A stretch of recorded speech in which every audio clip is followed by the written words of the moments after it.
अस्सलाम वालेकुम स्टूडेंट्स। आज का चैप्टर नंबर हमारा 13 आज हम स्टार्ट करने जा रहे हैं। इंट्रोडक्शन पहले आज हम करेंगे और इसका नाम जो है वो है carboxylic acid. Chapter number 13 carboxylic acid, और आज हम इसका इंट्रोडक्शन और नोमेनक्लेचर जो है वो डिस्कस करेंगे। तो सबसे पहले हमारे पास यहाँ पर आ जाता है इंट्रोडक्शन कि कार्बोक्सिलिक एसिड बेसिकली है क्या चीज़, हम इसे कार्बोक्सिलिक एसिड ही क्यों कहते हैं। तो पहले हम इसे डिफाइन कर लेते हैं। The organic compounds are containing carboxylic group COOH as a functional group is called carboxylic acid. अगर किसी भी एसिड के अंदर ये वाला ग्रुप आ जाता है तो उस एसिड को हम कहते हैं कार्बोक्सिलिक एसिड। द कार्बोक्सिलिक, हम इसे कार्बोक्सिलिक एसिड क्यों कहते हैं, इसके अंदर कौन कौन से ग्रुप एग्जिस्ट करते हैं। The carboxylic group is made itself of a carbonyl group। इसके अंदर एक तो कार्बोनाइल ग्रुप होता है और दूसरा हाइड्रोक्सिल ग्रुप होता है। एक कार्बोनाइल और दूसरा कार्बोक्सिलिक, इसलिए हम इसे कहते हैं कार्बोक्सिलिक एसिड। अब कार्ब फ्रॉम कार्बोनाइल, कार्बोनाइल से आया हुआ है। जो हमने CARB यूज करते हैं, ये कहां से आया हुआ है, कार्बोनाइल से। और इसके बाद OXYL, ये OXYL जो है ये कहां से आया हुआ है, जो यहाँ पर हाइड्रोक्सिल ग्रुप लगा हुआ है फ्रॉम OXYL, ये हाइड्रोक्सिल ग्रुप से OXYL आया हुआ है। तो इसलिए हम इसे कहते हैं क्योंकि ये दो यहाँ पर ग्रुप एग्जिस्ट कर रहे हैं, दो फंक्शन ग्रुप यहाँ पर एग्जिस्ट कर रहे हैं, एक कार्बोनाइल और दूसरा हाइड्रोक्सिल। तो इसलिए हम कह देते हैं कार्बोक्सिलिक एसिड, कार्बोक्सिल ग्रुप हम इसे कहते हैं, कार्बोक्सिलिक ग्रुप। इसके बाद नेक्स्ट इसके आ जाती है क्लासिफिकेशन। अगर हम इसकी क्लासिफिकेशन की बात करते हैं तो दो इसकी क्लासिफिकेशन है, एक है एलिफैटिक कार्बोक्सिलिक एसिड, दूसरा है एरोमेटिक कार्बोक्सिलिक एसिड। अब एलिफैटिक की बात करते हैं, the carboxylic group attach with alkyl group.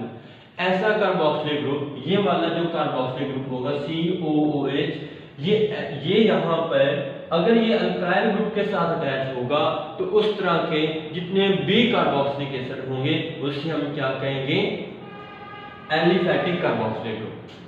कि वो कौन से एलिफैटिक है। एग्जांपल दे रहा हूँ, फॉर्मिक एसिड है, इसके बाद एसिटिक एसिड है। इसी तरह अगर ये स्ट्रेट चेन इसी तरह ये चलता जाता है, अगर ये स्ट्रेट चेन हो या ब्रांच चेन हो, इसी तरह अगर ये चलता जाता है जिसके अंदर सिर्फ एक ही कार्बोक्सिलिक ग्रुप हो और वो स्ट्रेट चेन चलता जाए तो वो आपके पास क्या होगा, एलिफैटिक। इट मींस अगर उसके अंदर अल्काइल ग्रुप है।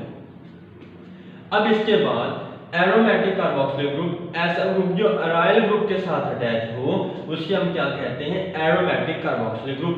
एग्जांपल आ रही है बेंजोइक एसिड, ये है अराइल एरोमेटिक, अराइल एरोमेटिक, ये एरोमेटिक है, ऊपर एक कार्बोक्सिलिक ग्रुप लगा हुआ है। ये भी एरोमेटिक है, दो कार्बोक्सिलिक ग्रुप लगे हुए हैं। तो इट मींस यहाँ पर कहने का मतलब ये था कि एलिफैटिक कार्बोक्सिलिक जो है वो अल्काइल ग्रुप को रिप्रेजेंट करता है, कि अल्काइल ग्रुप के साथ अगर कार्बोक्सिलिक ग्रुप लगा हुआ होगा तो वो कार्बोक्सिलिक ग्रुप होगा। अगर बेंजीन या किसी एरोमेटिक के साथ लगा हुआ होगा तो वो आपके पास एरोमेटिक होगा। इसके बाद एलिफैटिक कार्बोक्सिलिक एसिड जो है इसकी दो टाइप्स हैं। एक आता है एलिफैटिक मोनोकार्बोक्सिलिक एसिड और दूसरी है aliphatic dicarboxylic acid. Those aliphatic carboxylic acid contain only one carboxylic group। ऐसे एलिफैटिक कार्बोक्सिलिक एसिड, ऐसे एलिफैटिक कार्बोक्सिलिक एसिड जिसके अंदर सिर्फ एक ही कार्बोक्सिलिक ग्रुप आ रहा हो उसे हम क्या कहते हैं, mono aliphatic monocarboxylic acid. Example है फॉर्मिक एसिड, एक ही कार्बोक्सिलिक ग्रुप आ रहा है, एसिटिक एसिड एक ही कार्बोक्सिलिक आ रहा है, एलिफैटिक है लेकिन एक ही कार्बोक्सिलिक ग्रुप आ रहा है। ये देखिएगा ये भी एलिफैटिक है लेकिन एक ही कार्बोक्सिलिक ग्रुप आ रहा है। तो इट मींस हमारे पास यहाँ पर ये सारे के सारे होंगे एलिफैटिक मोनोकार्बोक्सिलिक एसिड। अब एलिफैटिक डाइकार्बोक्सिलिक एसिड के ऐसे एसिड जिसके अंदर दो कार्बोक्सिलिक एसिड आ रहे हो उससे हम क्या कहते हैं, एलिफैटिक डाइकार्बोक्सिलिक एसिड। इसकी एग्जांपल हमारे पास आ रही है ऑक्सैलिक एसिड, ये देखिएगा COOH और ये दो कार्बोक्सिलिक ग्रुप आ रहे हैं। इट मींस ये हमारे पास क्या होगा, डाई कार्बोक्सिलिक एसिड। यहाँ पर देखिएगा 1 2 ये भी हमारे पास 2 कार्बोक्सिलिक एसिड आ रहे हैं, तो ये भी डाई कार्बोक्सिलिक एसिड होगा। ये है ऑक्सैलिक एसिड, ये है सक्सेनिक एसिड और ये है मैलोनिक एसिड। यहाँ पर देखिए एक कार्बोक्सिलिक एसिड ये है कार्बोक्सिलिक ग्रुप ये है और दूसरा कार्बोक्सिलिक ग्रुप ये है, तो इट मींस ये है मैलोनिक एसिड और ये डाई कार्बोक्सिलिक एसिड होगा। ऐसा कार्बोक्सिलिक एसिड, ऐसा एलिफैटिक कार्बोक्सिलिक एसिड जिसके अंदर 2 कार्बोक्सिलिक होंगे वो डाई होगा और जिसके अंदर एक होगा वो मोनो होगा। इसके बाद फर्दर हम चलते हैं तो यहाँ पर फैटी एसिड का हम जिक्र भी कर लेते हैं कि फैटी एसिड्स क्या चीज होती हैं। जो यहाँ पर एलिफैटिक मोनोकार्बोक्सिलिक एसिड होंगे, जो एलिफैटिक मोनोकार्बोक्सिलिक एसिड होंगे जिसके अंदर सिर्फ एक ही कार्बोक्सिलिक ग्रुप हो, उसे हम क्या कहेंगे, फैटी एसिड्स। उसको हम सिंपली नाम दे देते हैं फैटी एसिड का। और ये कहाँ से ओरिजिनेट होते हैं, जब हम फैट्स या ऑयल्स की हाइड्रोलिसिस करवाते हैं, वाटर के साथ उसका रिएक्शन करवा देते हैं, उसकी हाइड्रोलिसिस करवा देते हैं, तो वहां पर हमें जो क्या चीज मिलती है, एलिफैटिक फैटी एसिड वहां से हमें मिल रहा होता है। और ये एलिफैटिक जितने भी एलिफैटिक मोनोकार्बोक्सिलिक एसिड होंगे वो सारे के सारे फैटी एसिड्स होंगे। अब यहाँ पर एग्जांपल भी दे रहे हैं जिसका जो मॉलिक्यूलर मास है वो बहुत ज्यादा है। वो एक यहाँ पर करता है पाल्मिक एसिड और दूसरा है स्टेरिक एसिड। ये एज ए शॉर्ट क्वेश्चन पे तौर पर भी आ जाते हैं, draw a formula of palmitic acid and stearic acid. और इसके बाद ये भी शॉर्ट क्वेश्चन के तौर पर आ जाता है, draw a formula of oxalic acid या सक्सेनिक एसिड या मैलोनिक एसिड। और इसके साथ साथ आ जाता है पैथेलिक एसिड। चलिए इसके बाद पाल्मिक एसिड, ये इसका कॉमन नेम है C15H31C। ये देखिएगा एक ही कार्बोक्सिलिक एसिड है, तो मींस ये हमारे पास मोनो है, मोनो एलिफैटिक कार्बोक्सिलिक एसिड है। लेकिन इसका ये कॉमन नेम क्या होगा, पाल्मिक एसिड। और इसका जो सिस्टम इंटरनेशनल नेम होगा वो कौन सा, हेक्साडेकानोइक एसिड, हेक्साडिकेन। हेक्साडिकेन यहाँ पर देखिए ना 5 कार्बन ये, 15 कार्बन ये और ये एक 16 हो गए। और 16 को हम क्या कहते हैं, हेक्साडिकेन। हेक्साडिकेन की जगह हम क्या कर लेंगे, हेक्साडेकानोइक एसिड। और इसी तरह जब हम यहाँ पर स्टेरिक एसिड, ये इसका कॉमन नेम है C15H35 और CO, एक ही कार्बोक्सिलिक है, तो ये भी कौन सा होगा, फैटी एसिड होगा। ये ऐसे फैटी एसिड्स हैं जिनका मॉलिक्यूलर मास जो है वो ज्यादा है, हाई मॉलिक्यूलर मास। अब इसका नाम क्या होगा, ऑक्टाडेकानोइक एसिड। अभी यहाँ पर डिस्कस करता हूँ नोमेनक्लेचर, तो इसके बाद ये मजीद आपको जो है वो पता चल जाएगा। नेक्स्ट हमारे पास आ जाता है नोमेनक्लेचर ऑफ कार्बोक्सिलिक एसिड। अगर हम नोमेनक्लेचर की बात करते हैं तो कॉमन नेम, सबसे पहले हमारे पास इसके कॉमन नेम आ जाते हैं। फॉर्मिक एसिड है, ये कहाँ से निकला था, ओरिजिनेट हुआ लैटिन वर्ड, इसका मतलब है फॉर्मिका। और ये कहाँ पे हमें मिलता है, आंट से, ये आंट में एग्जिस्ट करता है फॉर्मिक एसिड, लैटिन वर्ड था। और हमें पता है जब हम कॉमन नेम लिखते हैं तो या तो उसकी हिस्ट्री के बिना पर हम लेकर आते हैं या साइंटिस्ट के नाम पर लेकर आते हैं, तो या जहाँ से वो ओरिजिनेट हो रहा होता है वहां से हम उसका नाम जो है वो रखते होते हैं। तो यहाँ पर फॉर्मिक एसिड था, ये लैटिन वर्ड था फॉर्मिका, और इसका मतलब है ये आंट वगैरह में जो है वो एग्जिस्ट करता है। इसके बाद एसिटिक एसिड, ये भी लैटिन वर्ड है एस्टम, और इसकी स्मेल कौन सी थी, विनेगर, इसलिए हमने इसे क्या कह दिया, एसिटिक एसिड।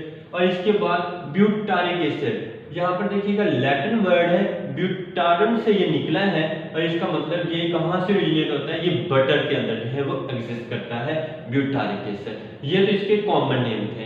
अब इसके बाद है IUPAC name.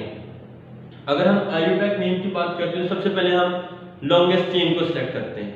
Longest chain select करने के बाद हम क्या काम करते हैं, हम हमारे पास जो इथेन आ रहा होता है, ये देखिएगा अगर ये मेरे पास है इथेन, तो हमने ई को स्किप कर देना होता है। जिस तरह हमने अल्कोहल के अंदर किया, हमने एल्डिहाइड के अंदर किया, हमने कीटोन के अंदर किया, हमने ई को स्किप किया। जब भी हमारे पास कोई एसिड आ जाए, तो हमने जब भी कोई ऐसा एसिड जिसके अंदर कार्बोक्सिलिक ग्रुप हो, तो हम उसको नाम कैसे देंगे, हम ई को स्किप करके OIC लिखेंगे, OIC एसिड, और इसके बाद ये क्या बन जाएगा, एथेनोइक एसिड, एथेनोइक एसिड। अब यहां पर देखिएगा, कहने का मतलब ये था कि जितने नंबर वाले यहाँ पर आपके पास कार्बन होंगे उतने ही नंबर वाला यहाँ पर आपके पास एसिड बनेगा। अब इथेन है तो एथेनोइक एसिड होगा। अगर प्रोपेन 3 कार्बन होंगे तो सब प्रोपेन क्या है, प्रोपेनोइक एसिड होगा। अगर 5 है तो पेंटानोइक एसिड होगा। अब इसकी एग्जांपल यहाँ पर लेकर आता हूँ। अब ये हमारे पास है, यहाँ पर भी ये लिखने का मकसद ये था कि यहाँ अब ये देखिएगा इसके अंदर एक ही एसिड हमारे पास कार्बोक्सिलिक है, ये मोनो है। इसको इसका ये कॉमन नेम है आइसोब्यूटारिक एसिड। ये और ये भी शॉर्ट क्वेश्चन के तौर पर भी आ जाते होते हैं। Give the structure formula of isobutyric acid and palmitic acid. Palmitic acid का और आइसोब्यूटारिक एसिड का आप स्ट्रक्चर फार्मूला जो है वो ड्रॉ कर दें।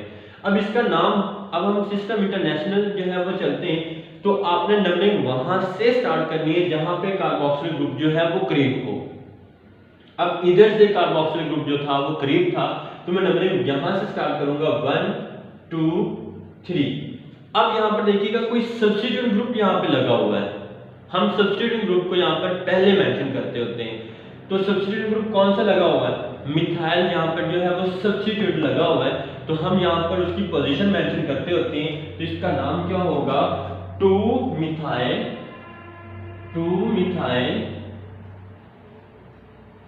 इसके बाद देखिएगा यहाँ पर 1 2 3 3 कार्बन है और 3 कार्बन वाले को हम क्या कहते हैं, प्रोपेन। और ये कार्बन जो कार्बोक्सिलिक ग्रुप का कार्बन होगा वो भी इसके अंदर इंक्लूड होगा।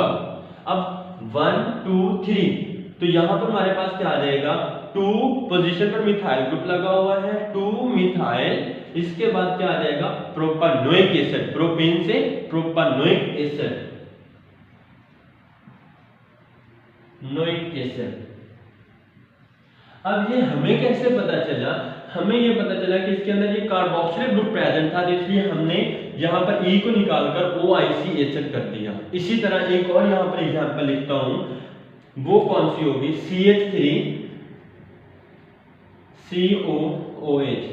अब ये भी यहाँ पर कार्बोक्सिलिक ग्रुप आ चुका है, तो मींस ये भी क्या चीज है, ये भी हमारे पास एसिड ही होगा। तो इसका नाम क्या होगा, यहाँ पर मैं इसका नाम लिख देता हूँ। देखिएगा 1 2 कोई यहाँ पर सब्स्टिट्यूएंट ग्रुप नहीं लगा हुआ, तो सिंपल हम यहाँ पर चलेंगे 1 2। तो इसका नाम क्या होगा, ethanoic acid, ethanoic acid.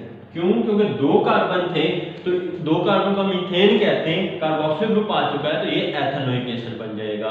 Similarly अब मेरे पास यहाँ पर आ जाता है CH3 CH2 और COOH।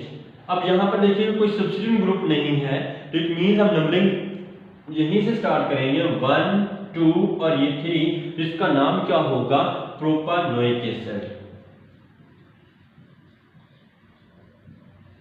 Propanoic acid. क्यों, क्योंकि यहाँ पर देखिएगा 3 कार्बन थे, 3 कार्बन वाले को हम प्रोपेन कहते हैं। इसी तरह इसका नाम क्या होगा, 1 कार्बन है तो ये मीथेन से मेथानोइक एसिड बन जाएगा, ये बन जाएगा मेथानोइक एसिड। इसी तरह एक और यहाँ पर आ जाता है, अगर ऐसा हमारे पास आ जाए जिस तरह ये ऑक्सैलिक एसिड है, ये तो इसका कॉमन नेम है, ये भी इसका कॉमन नेम है, ये भी इसका कॉमन नेम है, तो इसका इंटरनेशनल जो नेम होगा, आईयूपैक नेम जो होगा वो कौन सा होगा। अब आपने यहाँ पर देखना डाई है, तो हमें पता है हमने इसका नाम कैसे रखना है। अगर 2 आ जाते हैं तो हम वहां पर यूज करते होते हैं डाई, अगर 3 आ जाए तो हम यूज करते हैं ट्राई, अगर 4 आ जाए तो हम यूज करते हैं टेट्रा। तो इसके अंदर भी 2 है, इसके अंदर भी 2 है, इसके अंदर भी अब 2 है। पहले मैं यहाँ पर ये कर देता हूँ। अब यहाँ पर देखिएगा, ये मैं लिख देता हूँ COH और यहाँ पर COH। नंबरिंग कहाँ से स्टार्ट करूंगा, नंबरिंग यहाँ से मर्जी स्टार्ट कर लें। अगर मैं यहाँ से स्टार्ट करता हूँ तब भी इसको दूसरा नंबर मिलेगा, अगर इससे स्टार्ट करता हूँ यहाँ से दूसरा, तो 1 और ये 2 1 2। नाम कैसे दोगे, अब 2 कार्बन है तो 2 कार्बन वाले को हम क्या कहते हैं, इथेन। 2 कार्बन वाले को हम इथेन कहते हैं। जब भी 2 कार्बोक्सिलिक ग्रुप आ जाए तो आपने जो पेरेंट नेम होगा उसे पहले लिखना है। जब भी कोई 2 कार्बोक्सिलिक ग्रुप आ जाए, जो पेरेंट नेम होगा उसको आपने पहले लिखना है। अब यहाँ पर देखिएगा इसका नाम क्या होगा, 2 कार्बन वाले को हम इथेन कहते हैं तो ये बन जाएगा इथेन। इसके बाद नेक्स्ट देखिएगा इथेन 1 2 कितने यहां पे लगे हुए 2 लगे हुए 1 2 डाइओइक एसिड, ये हमारे पास आ जाएगा। इथेन 1 2 था, 2 थे, तो इथेन 1 2 1 पोजीशन पर भी कार्बोक्सिल ग्रुप है, 2 पोजीशन पर भी कार्बोक्सिल ग्रुप है। और दोबारा यहां पर बता देता हूं, ये जो कार्बोक्सिल का कार्बन होगा ये इंक्लूड होगा 1 2 डाइओइक एसिड। इसी तरह अगर मैं इसका नाम लिखना चाहता हूं तो इसका नाम क्या होगा, अब यहां पर देखिएगा, इसका नाम मैं यहां पर लिख देता हूं CH2 COOH और यहां पर CH2 COOH, इसका नाम क्या होगा। अब नंबरिंग में कहां से स्टार्ट करूंगा, अगर मैं नंबरिंग इधर से स्टार्ट करता हूं 1 2 3 और ये 4, और अगर मैं नंबरिंग यहां से स्टार्ट करता हूं 1 2 3 और 4, इट मींस जहां से मर्जी नंबरिंग स्टार्ट कर लो, या तो इसको पहला नंबर मिल जाएगा या इसको पहला नंबर मिल जाएगा, एक को 4 मिलेगा और एक को 1 मिलेगा, तो नंबरिंग जहां से मर्जी स्टार्ट कर लें। अब इसका नाम क्या होगा, टोटल कितने कार्बन है, यहां पर 4 कार्बन है, तो मैं यहां पर पहले क्या लिखूंगा, ब्यूटेन। नेक्स्ट हमारे पास क्या आ जाएगा 1 4, कितने यहां पे लगे हुए 2 लगे हुए, तो बन जाएगा डाइओइक एसिड। और इसी तरह अगर मैं मेलानिक एसिड का आईयूपैक नेम लिखता हूं तो इसका नाम कैसे हो जाएगा, यहां पर देखिएगा 1 नंबरिंग यहां इधर से स्टार्ट कर लो या इधर से स्टार्ट कर लो, एक को 1 मिलेगा, दूसरे को 3 मिलेगा, 1 2 और ये 3 हो जाएगा, तो इसका नाम क्या होगा, propane 1 3 dioic acid, propane 1 3 dioic acid. तो ये हमारे पास होगा अगर 2 यहां पर हाइड्रोक्सिल ग्रुप जो है वो आ चुके हैं। अगर 3 आ जाते हैं तो वो क्या बनेगा 1 2 3 डाई, या जो भी आपके पास होगा वो इथेन या प्रोपेन होगा, वो ट्राइओइक एसिड में कन्वर्ट हो जाएगा। ये तो हमारे पास था। अगर 3 आ जाते हैं तो इसकी जगह क्या आ जाएगा ट्राई। अगर 3 आ जाते हैं, मैं यहाँ पे एग्जांपल भी दे देता हूँ 3 की, वो देखिएगा यहाँ पे अगर 3 आ जाते हैं तो C